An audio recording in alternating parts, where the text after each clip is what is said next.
जिन्नात से दोस्ती करने का अमल करने के बाद जब उनसे मुलाकात होती है तो उनसे क्या मुआहदा करना पड़ता है, जानना चाहोगे? अस्सलाम वालेकुम मेरे प्यारे भाइयों और बहनों, कैसे हो आप सब? आपका रमज़ान किस तरह से गुजर रहा है? आज के व्लॉग की शुरुआत होती है असर के बाद कुरान करीम की तिलावत से, दौर करने से, क्योंकि हाफिज़ कुरान के लिए तरावी सुनाना हो या ना हो, लेकिन दौर करना ज़रूरी ही होता है। फिर आज मगरिब की नमाज़ के लिए मैं अपने दोस्त की मस्जिद में आता हूँ और यहाँ आकर दुआ के बाद इफ्तारी का वक्त होता है। तो इफ्तारी में सबसे पहले खजूर से इफ्तारी करता हूँ, क्योंकि दिन भर का भूखा रहने की वजह से सबसे पहले खजूर को ही खाना चाहिए। डायरेक्ट पानी वगैरह पिएंगे तो पेट में चुभन होगी। नमाज के बाद अपने दोस्त के साथ आता हूँ गोलाई में हलीम खाने के लिए मस्जिद रोड पर। माशाल्लाह यहाँ पर बेहतरीन हलीम बनाया गया था, लाजवाब इसका टेस्ट था। फिर अपने बच्चों के लिए कपड़े लेने के लिए बाजार में आता हूँ और मेरे बेटे मोहम्मद के लिए यहाँ पर एक ड्रेस देखता हूँ जिसकी कीमत यहाँ पर ये 5000 बताते हैं। तो यहाँ पर कुछ दूसरी दुकानें देखकर सस्ते में मस्त कपड़े लेकर निकल जाता हूँ घर पे। फिर नए दिन की शुरुआत होती है फजर के बाद सोकर उठने से, और यहाँ पर देखें माशाल्लाह यहाँ पर गाड़ी भरी जा रही है। रमज़ान के इस मुबारक महीने में भूख और प्यास की शिद्दत में गाड़ी भरना और ये पानी का काम बहुत ही हार्ड होता है। और यकीनन जो लोग भी रोज़ा रखकर इस तरह की मेहनत मजदूरी की काम करते हैं, अल्लाह रब्बुल इज़्ज़त तो उन्हें ज़्यादा ही सवाब देंगे। फिर दफ्तर में आने के बाद बम्बई से आए हुए एक ऐसे पेशेंट को देखता हूँ जिनकी काफ़ी उम्र होने के बावजूद भी उनके साथ जो जादू के मसाइल थे अभी तक भी उनका पीछा नहीं छोड़े थे।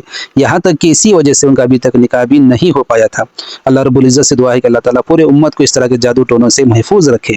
फिर शहर नांदेड़ की मशहूर शख्सियत हमारे अजीज़ दोस्त मुफ्ती नदीम साहब एक पेशेंट को लेकर आते हैं। इनसे बड़े दिनों के बाद मुलाकात होने से काफ़ी खुशी होती है। अल्लाह आपको भी उलमा की दोस्ती नसीब करे। फिर इनके साथ जो पेशेंट आए हुए होते हैं वो खुद एक डॉक्टर थी, लेकिन उनके साथ जादू के इस तरह के मसाइल थे कि रमज़ान का महीना होने के बावजूद भी उन्हें काफ़ी तकलीफें हो रही थी, जिस समय सोया चुबाया जैसा हो रहा था। जब दुआ पढ़ के तशखीस की गई तो 3 जिन्नात उनके ऊपर छोड़े गए थे, जो कि हाजिर भी हो गए और इकरार भी किए।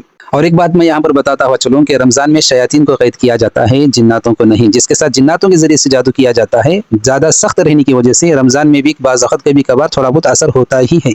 फिर इसी बीच ज़ोहर की नमाज़ का वक्त होता है तो हम नमाज़ के लिए जाते हैं। नमाज के बाद फिर मुफ्ती नदीम साहब को और पेशेंट्स को अलविदा कहकर उन्हें रवाना करता हूँ।